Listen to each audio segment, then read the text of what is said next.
سے جو مسائل ہیں وہ بیان کیے جائیں گے۔ سب سے پہلے آپ جان لیں کہ بسم اللہ شریف جو ہے یہ قرآن پاک کی پوری آیت ہے، مگر اس کے بعد بھی یہ کسی سورت کا حصہ نہیں، کسی سورت کا جز نہیں، بلکہ دو صورتوں میں فاصلہ کرنے کے لیے یہ جو ہے آیت اتاری گئی ہے۔ دو صورتیں ہیں، اس میں فاصلہ کیسے پتہ چلے کہ سورہ فلق کون ہے، کیسے پتہ چلے کہ سورہ ناس کون ہے؟ اگر بسملہ نہ ہوتا تو آپ کو کیسے پتہ چلتا کہ یہ صورت کو تو سب مل جاتی نا آپس میں؟ تو دو صورتوں میں فاصلہ کرنے کے لیے اتاری گئی ہے۔ اب دو صورتوں میں فاصلہ کرنے کے لیے اتاری گئی، اس لیے نماز میں اس کو آہستہ سے پڑھتے ہیں، جس کو بسم اللہ شریف کو آہستہ سے پڑھتے ہیں۔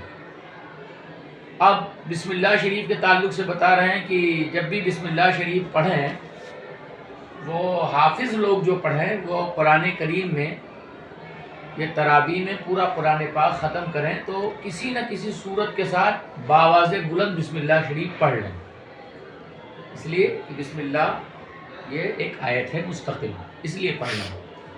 سوائے سورہ توبہ کے باقی ہر سورت جو ہے جب بھی شروع کی جائے گی وہ بسم اللہ شریف سے شروع کی جائے گی، لیکن اگر کوئی شخص سورہ توبہ سے ہی تلاوت شروع کرے، جیسے مثال کے طور پر کہ اس نے اور سورہ توبہ سے پہلے جو سورت ہے وہ پڑھ لی پہلے، اور آج وہ نئے سرے سے تلاوت کر رہا ہے، تو چونکہ شروع قرأت ہے اور شروع سورت ہے تو ان دونوں صورتوں میں بھی بسم اللہ شریف اس کو پڑھنا ہے۔ ہر جائز کام، ہر نیک کام کی شروعات بسم اللہ سے کرنا یہ مستحب ہے۔ ناجائز کام پر بسم اللہ پڑھنا یہ منع ہے، جیسے کوئی شخص شراب پی رہا ہے تو بسم اللہ پڑھ کے جوا کھیل رہا ہے، چوری کر رہا ہے، غیبت کر رہا ہے، جھوٹ بول رہا ہے، تو اس پر اگر وہ پڑھتا ہے تو کفر کا اندیشہ اور کفر کا ڈر ہے، اس کا ایمان چلا جائے گا۔ شامی ایک کتاب ہے کہ حقہ پیتے وقت بدبودار چیزیں سے پیاز اور لہسن آپ کھا رہے ہیں تو اس وقت بھی بسم اللہ نہ پڑھیں تو بہتر ہے۔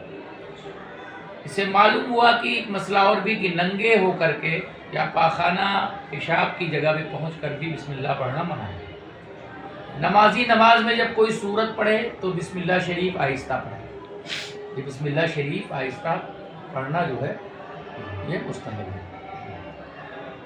جو جائز کام بھی بغیر بسم اللہ کے شروع کیا جائے گا، حدیث شریف کی روح سے برکت لے، میں نے حدیث شریف سے پہلے بتایا تھا کل امر زبال لم یبدا بسم اللہ فهو اخطا واعظم، ہر وہ نیک کام جس کی شروعات بسم اللہ شریف سے نہ ہو اس میں برکت اور خیر نہیں۔ جب مردہ کو قبر میں اتاریں تو جو لوگ قبر میں اتار رہے ہیں وہ بھی پڑھیں، اور پڑھیں بسم اللہ وعلی ملت رسول اللہ۔ جب بھی مردے کو قبر میں اتاریں تو کیا پڑھیں؟ بسم اللہ وعلی ملت رسول اللہ صلی اللہ علیہ وسلم۔ ایک مسئلہ اس سے بھی ثابت ہوا کہ جمعہ اور عیدین، نکاح، واز وغیرہ کا خطبہ جب بھی شروع کیا جائے گا الحمدللہ سے شروع کیا جائے گا، یعنی بسم اللہ شریف زور سے نہیں پڑھی جائے گی بلکہ آہستہ پڑھی جائے گی۔ جب قرآن پاک کی آیت آئے تب بلند آواز سے بسم اللہ شریف پڑھی جائے۔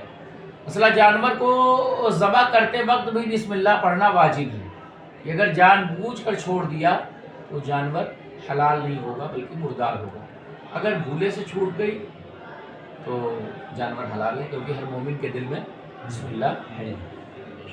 اگر شکاری تیر یا بھالا وغیرہ دھاردار چیز سے شکار کرے اور یہ چیزیں پھینکتے وقت بسم اللہ پڑھ لے تو اگر جانور اس کے پاس پہنچتے پہنچتے مر بھی گیا تب بھی کیا ہوگا؟ حلال ہوگا۔ یوں ہی اگر پالتو جانور قبضے سے نکل گیا، مثلا گائے کنویں میں گر گئی یا اونٹ بھاگ گیا، تو بسم اللہ کہہ کر تیر یا بھالا یا تلوار مار دی گئی یا پستول سے مار دیا اپنی گولی، تو جانور اگر وہ مر بھی جاتا ہے تو حلال ہے، کیونکہ آپ نے اس وقت جب مارا ہے تو بسم اللہ شریف پڑھ کے مارا ہے۔ اگر شکاری کتا آپ کے پاس ہے، مثال کے طور پر خرگوش ہے یا مریلا ہے، مور ہے، ادیلی ہے، یا جائز کوئی حلال چیز ہے، اور لیل گائے ہیں، اگر وہ شکاری کتا اس پہ بسم اللہ پڑھ کر کے آپ نے چھوڑ دیا اور کتے کی پکڑ سے جانور مر جائے تو وہ جانور حلال ہے، کیونکہ آپ بسم اللہ شریف پڑھ کے آپ نے چھوڑا تو حرام نہیں ہوگا۔ شکار کے اگلے مسائل جب آگے آئے گی شکار کی اس میں بتایا جائے گا۔ آپ یہاں سے سورہ فاتحہ کا بیان ہوگا۔ سورہ فاتحہ کے تعلق سے یہ بات جان لیں کہ سورہ فاتحہ مکی ہے، اس میں اختلاف بھی ہے کچھ لوگ کہتے ہیں کہ سورہ فاتحہ 2 بار نازل ہوئی، ایک بار مکے میں نازل ہوئی ہے، ایک مدینہ شریف میں نازل ہوئی، اس میں 7 آیتیں ہیں۔ سورہ فاتحہ کے متعلق ایک چند باتیں ہیں کہ اس کے نام کتنے ہیں، اور دوسری بات یہ ہے کہ اس کا شان نزول کیا ہے، یعنی اس کے اترنے کی وجہ کیا ہے، کیوں نازل ہوئی، اور تیسری چیز ہے کہ اس کے فضائل کیا ہیں، اور چوتھا یہ کہ اس میں مسائل اس کے ذریعے کیا نکلتے ہیں۔ تو 4 چیزیں ہوئی۔ پہلا، اس کے نام کتنے ہیں، تو سورہ فاتحہ کے کل 20 نام ہیں۔ کتنے نام ہیں؟ 20 نام ہیں۔ پہلا نام اس کا ہے فاتحہ، کیا ہے؟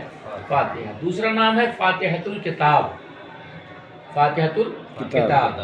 تیسرا نام ہے ام القرآن، کیا ہے؟ ام القرآن۔ چوتھا نام ہے سورۃ الکنز، کنز، ہاں، خزانے کی سورت، سارے خزانے جسم چکے ہیں نا بھائی، پورے قرآن کا ماحصل جو ہے سورہ فاتحہ میں۔ اس کا نام ہے سورہ وافیہ۔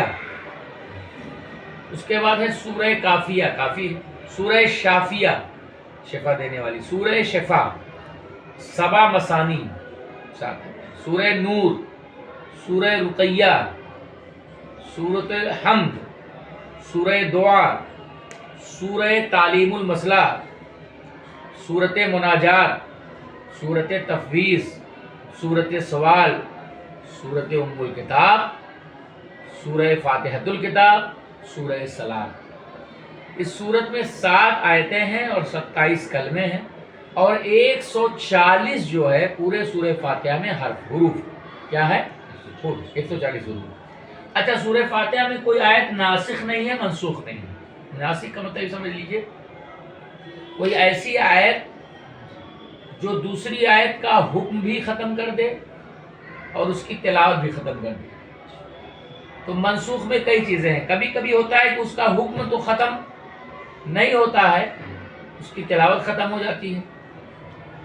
جیسے الشیخ، بڈھا اور بڈھی جب زنا کریں تو ان دونوں کو رجم کرنے کا حکم ہے، اس کی تلاوت تو نہیں ہے مگر حکم باقی ہے بھی۔ اب جیسے مثال کے طور پر لکم دینکم ولی دین، یہ سورہ کافرون میں جائیں گے تو اس میں ہے تمہارا دین تمہارے لیے، ہمارا دین ہمارے لیے۔ اس آیت کی تلاوت تو باقی ہے مگر حکم جو ہے باقی نہیں ہے۔ تو کچھ ایسی صورتیں ہیں، کچھ آیتیں ایسی ہیں جن کی حکم اور تلاوت دونوں ختم ہے، کسی کا حکم باقی ہے، تلاوت نہیں، کسی کی تلاوت باقی ہے حکم۔ تو اس میں نہ کوئی ناسخ ہے نہ منسوخ ہے، نہ کوئی ختم کرنے والی ہے نہ کوئی ختم شدہ ہے۔ اس سورت کی وجہ تسمیہ کیا ہے، آخر نام رکھنے کی وجہ کیا ہے؟ فاتحۃ الکتاب اس لیے اس کو کہتے ہیں کہ اس سورت سے قرآن مجید کو شروع کیا جاتا ہے۔ اب دیکھیے، جب بھی قرآن آپ کھولیں گے تو سب سے پہلے یہی نظر آئے گا۔ اب بعض روایت میں دیکھا جائے کہ سب سے پہلے یہی اتری، سورۃ الحمد۔ اچھا، الحمد اس کو کیوں کہتے ہیں، سورہ الحمد کیوں کہتے ہیں اس کو؟ الحمد اس لیے کہتے ہیں کہ اس کے شروع میں، اول میں الحمد پہلے آتا ہے، لفظ الحمد پہلے آتا ہے۔ ام القرآن اس کو کیوں کہتے ہیں؟ ام القرآن اس لیے کہتے ہیں کہ کہتے ہیں اصل کو، کیا ہے؟ اصل کو، اور یہ سارے قرآن پاک کی کیا ہے؟ اصل اور بنیاد ہے، اس لیے کیا کہتے ہیں؟ ام القرآن کہتے ہیں۔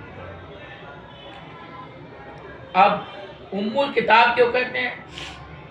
آسمانی کتابیں جتنی ہیں سارے مضامین آسمانی کتابوں کی اس میں آ گئے ہیں۔ اس میں عقائد بھی ہے، اعمال بھی ہے، خدا کی ذات بھی ہے، صفات بھی ہے، معبودیت ہے، اس کی بے نیازی ہے، بندے کی عبدیت ہے، نیاز مندی وغیرہ تمام موجود ہیں، اس لیے اس کو ام الکتاب کہتے ہیں۔ سبع مثانی، اس میں 7 آیتیں ہیں اور مقرر آیتیں ہیں 7، اور یہ 7 2 بار نازل ہوئی۔ کتنی بار؟ 2 بار نازل، جس سے اس کا نام یہ ہوا۔ ہر نماز میں یہ آپ دیکھیے سورہ فاتحہ پڑھی جاتی ہے، ہر رکعت میں۔ پہلی رکعت میں بھی سورہ فاتحہ ہے، دوسری میں بھی ہے، تیسری میں بھی ہے، چوتھی میں بھی ہے۔ تو چونکہ بار بار پڑھی جاتی ہے اس لیے اس کا نام سبع مثانی ہے۔ آدھی سورت میں اللہ کی حمد و ثنا ہے، اور باقی آدھے میں بندے کی عرض معروض ہے، ایاک نعبد و ایاک نستعین۔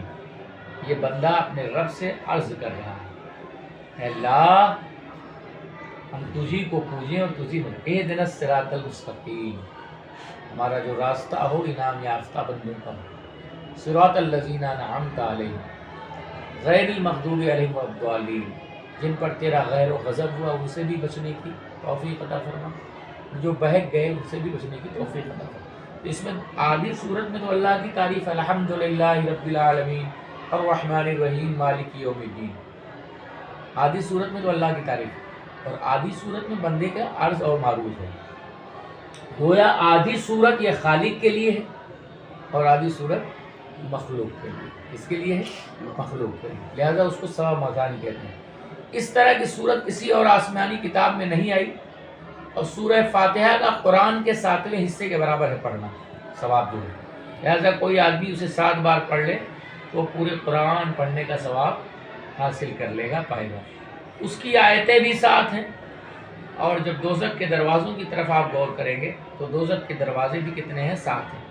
جو شخص بھی ان آیتوں کو پڑھے گا، ان 7 آیتوں کو برابر پڑھتا رہے گا، انشاءاللہ العزیز دوزخ کے 7 دروازے اس پر بند ہو جائیں گے۔ حدیث شریف میں ہے کہ ایک بار جبریل امین حاضر بارگاہ رحمت للعالمین ہوئے، بارگاہ نبوت و رسالت میں عرض کیا، یا رسول اللہ صلی اللہ علیہ وسلم، میں آپ کی امت پر دوزخ کے عذاب کا خوف کرتا تھا، میں آپ کی امت پر دوزخ کے عذاب کا خوف کرتا تھا، ڈر کرتا تھا، مگر جب سورہ فاتحہ اتری تو مجھے اطمینان ہو گیا کہ یہ 7 آیتیں جہنم کے 7 دروازوں کا، 7 طبقوں کا یہ قفل ہے، یعنی تالا ہے، جو کوئی پڑھ لے گا۔ سورہ وافیہ، وافیہ کے معنی ہے پوری ہونے والی۔ اس سورت کی خصوصیت یہ ہے کہ ہر رکعت میں پوری پڑھی جاتی ہے، اور دوسری صورتیں 2 رکعت میں آدھی آدھی تھوڑی تھوڑی پہلی آیت پڑھی جاتی ہے تو جائز ہوتا ہے، تو پوری یہ پڑھی جاتی ہے۔ وافیہ کا معنی پورا ہونا۔ کافیہ، اس کو کافیہ اس لیے کہتے ہیں کہ دوسرے صورتوں کے بدلے میں کافی ہوتی ہے، اور کوئی صورت اس کا بدلہ نہیں ہو سکتی۔ قرآن میں اگر آپ سورہ فاتحہ کے علاوہ آپ پڑھنا چاہیں، قل اعوذ برب الفلق سے شروع کرنا چاہیں تو نہیں ہو سکتا، قل اعوذ برب الناس سے پڑھنا چاہیں تو نہیں ہو سکتا، سورہ الم نشرح سے پڑھنا چاہیں تو نہیں ہو سکتا، سورہ کافرون سے پڑھنا چاہیں تو نہیں ہو سکتا، سورہ غاشیہ سے پڑھنا چاہیں تو نہیں ہو سکتا، سورہ جو ہے انشقاق سے پڑھنا چاہیں تو نہیں ہو سکتا، سورہ انفطار سے پڑھنا چاہیں تو نہیں ہو سکتا، سورہ بروج سے پڑھنا چاہیں تو نہیں ہو سکتا، سورہ طارق سے پڑھنا چاہیں تو نہیں ہو سکتا۔ کیوں؟ کوئی صورت اس صورت کا بدل نہیں ہو سکتی۔ سورہ شافیہ اس لیے کہتے ہیں کہ یہ زہر اور سینکڑوں قسم کی بیماریوں کا علاج ہے۔ ایک صحابی نے دیکھا کہ ایک آدمی مرگی کے دورے میں گرفتار ہے، اس کو مرگی آ رہی ہے، تو اس کے کان میں یہ صورت پڑھی، اس کو آرام ہو گیا۔ آج کیوں نہیں آرام ہوتا؟ یقین محکم عمل پہم محبت فاتح عالم، جہاد زندگانی ہوئی ہے مردوں کی شمشیریں۔ آج یقین کی کمی ہے، پڑھنے والا بھی یقین نہیں رکھتا، اور جس کے کان میں جس کے اوپر دم کیا جا رہا ہے اس کو بھی یہ نہیں لگتا کہ اس کو شفا ہو جائے گی، اس لیے کام نہیں ہوتا۔ اس شفا کے لیے یقین ہونا ضروری ہے۔ حضور کی خدمت میں یہ واقعہ عرض کیا کہ حضور مرگی کے دورے کے مریض کے لیے ہم نے کان میں پڑھا تو اس کو شفا مل گئی، تو سرکار نے فرمایا یہ صورت ہر بیماری کی دوا ہے، یہ صورت جسمانی بھی بیماری کا علاج ہے اور روحانی بھی۔ ہاں، سورہ صلاۃ اس کو اس لیے کہتے ہیں کہ اس کا پڑھنا ہر نماز میں ضروری ہے۔ سورہ سوال اس لیے کہتے ہیں کہ اس میں بندوں کو اللہ تعالیٰ سے دعا مانگنے کا طریقہ بتایا گیا ہے، ایاک نعبد و ایاک نستعین اہدنا الصراط المستقیم، کیسے دعا مانگنا۔ جب دعا کرنی ہو اس سے طریقہ کیا بتایا؟ دعا کہ جب دعا اللہ کی بارگاہ میں کریں، پہلے وہ اللہ کی تعریف کریں، حمد و ثنا کریں، اللہ کی پہلے تعریف کریں، اپنی محتاجی اور بندگی کا ذکر کریں۔ ایاک نعبد و ایاک نستعین، ایاک نستعین محتاجی ہے، ایاک نعبد میں بندگی ہے۔ پھر اپنی حاجت عرض کرے، اور دنیاوی حاجت کا ضرورت کے مقابلے میں آخرت کی حاجت زیادہ مانگے۔ سورہ شکر دعا اس لیے کہتے ہیں کہ اس میں بندے کو اللہ تعالیٰ کا شکر ادا کرنے اور دعا مانگنے کا سلیقہ بتایا گیا ہے۔ اب یہ سورت اتری کیوں، نازل کیوں ہوئی؟ اس کے نزول کے بارے میں 3 اقوال ہیں۔ نمبر 1 کہ یہ مکہ مکرمہ میں ہجرت سے پہلے اتری ہے۔ بعض فرماتے ہیں سب سے پہلے سورہ فاتحہ ہی نازل ہوئی۔ چنانچہ اس کا ایک واقعہ بیان کیا جاتا ہے کہ حضور سید عالم صلی اللہ علیہ وسلم حضرت خدیجہ الکبریٰ رضی اللہ تعالیٰ عنہا کے پاس تشریف لائے، فرمایا کہ جب میں تنہائی میں بیٹھتا ہوں تو غیبی آواز سنتا ہوں، کوئی کہتا ہے پڑھو۔ اس کی خبر ورقہ ابن نوفل کو دی گئی جو کہ حضرت خدیجہ رضی اللہ تعالیٰ عنہ کے رشتہ میں بھائی تھے. کیا تھے؟ بھائی تھے.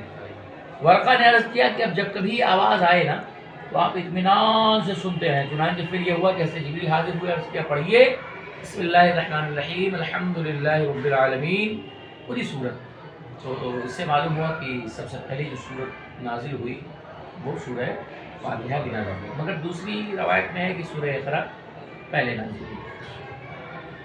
دوسرا قول ہے یہ کہ سورت یہ مدینہ شریف میں نازل ہوئی ہجرت کے بعد، لیکن اعتراض یہ ہے کہ اگر مدینہ میں نازل ہوتی تو مکہ مکرمہ میں شب معراج نماز فرض ہو چکی تھی اور نماز میں اس کا پڑھنا ضروری ہو چکا تھا.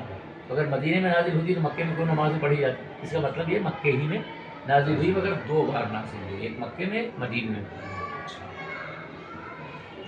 اور اس میں یہ ہے کہ یہ سورت آیت جو ہے مکی مدنی دونوں ہے. اور قرآن پاک میں سورہ مکی اور مدنی اس عبارت کو کہتے ہیں جس میں پوری بات تو ہو جائے، آیت اس کو کہتے ہیں جس میں پوری بات ہو جائے مگر اس کا کوئی الگ نام نہ رکھا جائے. جیسے ہم لوگ جملہ بولتے ہیں، کلام بولتے ہیں، اس کو آیت اس لیے کہتے ہیں کہ آیت کے معنی میں نشانی، آیت کے معنی ہے نشانی. اور قرآن پاک کا ہر جملہ قرآن پاک کی حقانیت لانے والے کی حقانیت اور بھیجنے والے کی حقانیت کی نشانی ہے. سب سے پہلے سب سے چھوٹی آیت کیا ہے؟ مدحامتان. اور سب سے بڑی آیت کیا ہے؟ آیت مدائنہ جو سورہ بقرہ میں آخری رکوع میں نازل ہوئی. آمن الرسول بما انزل الیہ من ربہ والمؤمنون کل آمن باللہ وسلم علی القول. سورت سور سے بنا ہے، اس کے معنی ہے گھیرنے والی چیز. اس لیے شہر کے آس پاس کی دیوار کو بھی شہر پناہ یعنی سور البلد کہتے ہیں، کیونکہ وہ شہر کو گھیری ہوتی ہے. لیکن پرانا قلعہ والا جا کے دیکھیے، شہر سے باہر پوری دیواریں رہتی، پورا بیچ میں شہر ہوتا تھا اور اندر وہ. اس لیے قرآن پاک کی اصطلاح میں سورت قرآن پاک کی وہ عبارت کہلاتی ہے جس میں مضمون پورا ہو گیا اور اس کا نام بھی کچھ رکھ دیا گیا ہو، جیسے سورہ فلق ہے، سورہ بقرہ ہے، سورہ نساء ہے. سورت اور آیات یہ دو قسم کی ہیں، ایک مکی ایک مدنی. جو ہجرت سے پہلے اتری، میں نے پہلے بتایا تھا، چاہے مکے میں نازل ہو چاہے مدینے میں کہیں بھی. اور جو ہجرت کے بعد اتری چاہے وہ کہیں اتری ہو، جو ہجرت سے پہلے اتری وہ مکی کہلائے گی، جو ہجرت کے بعد اتری وہ مدنی کہلائے گی. اور قرآن پاک کی ویسے سب سے بڑی سورت جو ہے سورہ بقرہ ہے اور سب سے چھوٹی سورت سورہ کوثر ہے. ماشاء اللہ، یہاں سب سے چھوٹی سورت سورہ کوثر ہے. اس میں کچھ سورہ فاتحہ کے فضائل ہم بیان کر لیں اور مسائل. سورہ فاتحہ کے فضائل بے شمار ہیں.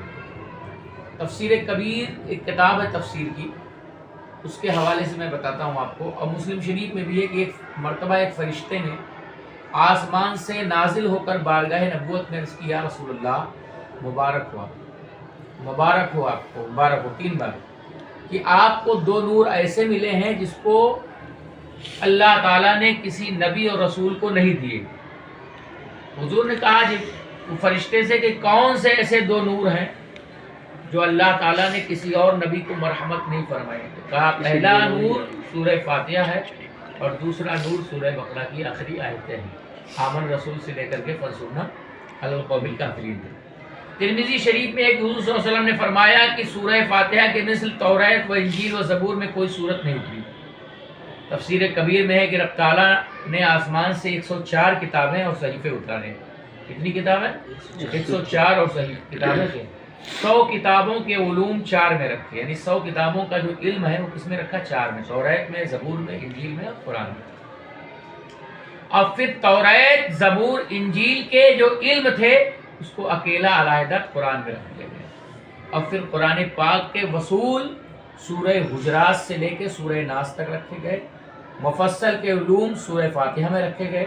چنانچہ حدیث شریف میں جس نے سورہ فاتحہ سیکھ لی اس نے گویا ساری آسمانی کتابیں سیکھ لی. تو سورہ فاتحہ 1.5 سال میں حضرت فاروق اعظم رضی اللہ تعالیٰ نے پڑھا. پڑھانے والے بزرگ میں پڑھنے والے فاروق اعظم ہے جو شام کا عالم کیا ہے. ایک روایت میں کہ سورہ بقرہ 1.5 سال کی مدت میں آپ نے پڑھی. تو بہرحال یہ ہے گویا جس نے سورہ فاتحہ سیکھ لی ساری آسمانی کتابیں سیکھ لی، جس نے سورہ فاتحہ پڑھ لی اس نے تمام آسمانی کتابیں پڑھ لی. یہ سورت بالکل رحمت کی طرح ہے.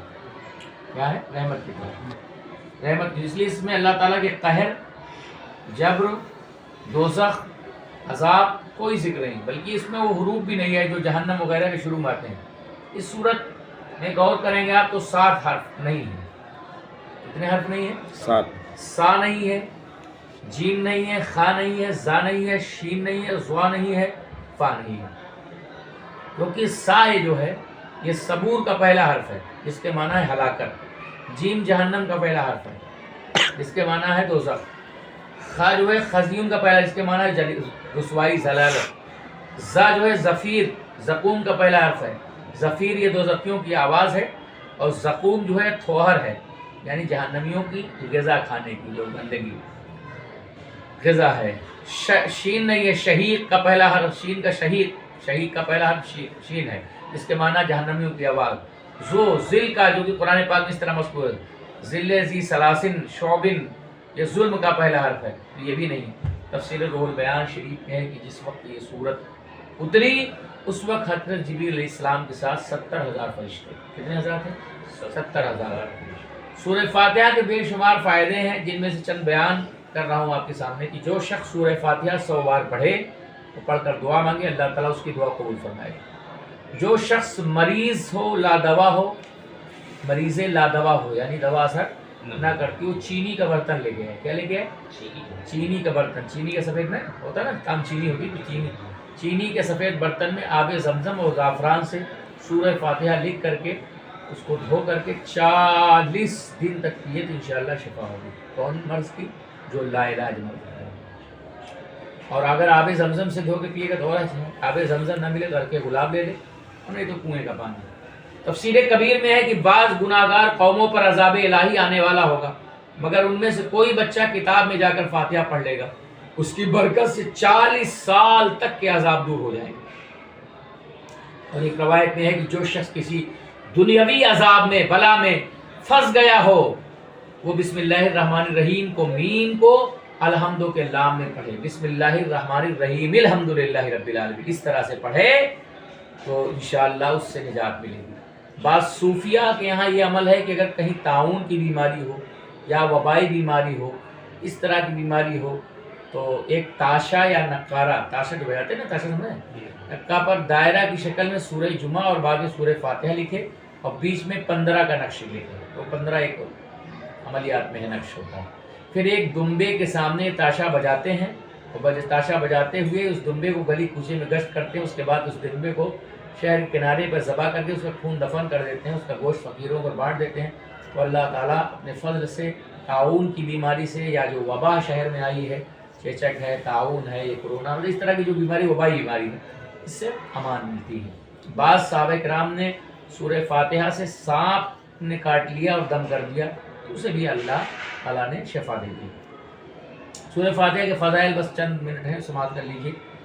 ہر نماز میں اس سورت کا پڑھنا واجب ہے، اور فرض نماز میں تو اول 2 رکعتوں میں، فرض کے علاوہ دیگر نمازوں میں ہر رکعت پڑھا جائے گا، یعنی سنت ہے، نفل ہے، اس میں پڑھی جائے گی۔ امام کے پیچھے مقتدی کو سورہ فاتحہ پڑھنا سخت منع ہے۔ قرآن پاک فرماتا ہے اذا قرئ القرآن فاستمعوا له وانصتوا لعلکم ترحمون، جب قرآن پاک پڑھا جائے تو خاموش رہو اور کان لگا کر سنو۔ تو جو شخص امام کے پیچھے سورہ فاتحہ پڑھتا ہے وہ اس آیت کے خلاف عمل کرتا ہے۔ تو ہمارے نزدیک، حنفیوں کے نزدیک، جب امام پڑھے گا، قرأت کرے گا تو قرأت الامام فهو قرأت المقتدی، امام کی قرأت ہی مقتدی کی قرأت ہے۔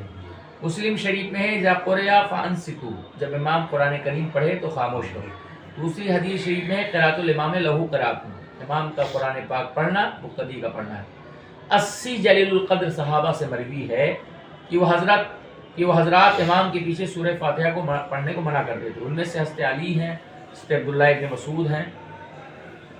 شامی جلد اول باب القرات، اگر احادیث کی پوری تحقیق کرنی منظور ہو، طحاوی شریف، صحیح البخاری شریف، معطا امام محمد وغیرہ دیکھیں۔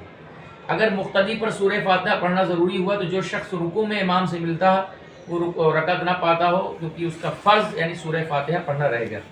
بادشاہوں کے دربار میں جب بندے حاضر ہوتے ہیں تو کچھ حاضری کے آداب ہوتے ہیں، تو سلام عرض کرتے ہیں، مگر کلام سب کی طرف ایک ہی کرنا ہوتا ہے۔ نماز میں بھی اللہ کی بارگاہ میں بندہ حاضر ہی ہو رہا ہے، لہٰذا نماز کے جو ارکان ہے، رکوع ہے، سجدہ ہے، قیام ہے، سب ادا کریں، کیونکہ اس دربار کے آداب ہیں۔ التحیات وغیرہ سب پڑھیں، کیونکہ اس دربار کا سلام وغیرہ ہے۔ قرآن پاک کی تلاوت فقط امام ہی کرے کیونکہ عرض معروض ہے۔ حدیث شریف میں جو ہے کہ بغیر سورہ فاتحہ نماز نہیں ہوتی، ہمارے خلاف نہیں، بغیر سورہ فاتحہ نماز نہیں ہوتی، بے ہمارے خلاف نہیں۔ ایک چیز اور بھی آپ سماعت فرما لیجئے کہ قرآن پاک جب پڑھا جائے تو خاموشی کے ساتھ آپ سنیں اور عمل کریں، اس کو سنیں اور خاموش رہیں۔ ان دونوں کو آپ اس طرح جمع کر لیے کہ امام اکیلا نمازی سورہ فاتحہ پڑھے، مقتدی خاموش رہے، قرآن پاک پر عمل ہو گیا۔ حدیث شریف میں بھی ہے کہ آقا کریم صلی اللہ علیہ وسلم نے فرمایا کہ جب امام قرأت کرے تو مقتدی خاموش ہو کر اس کی قرأت سنیں۔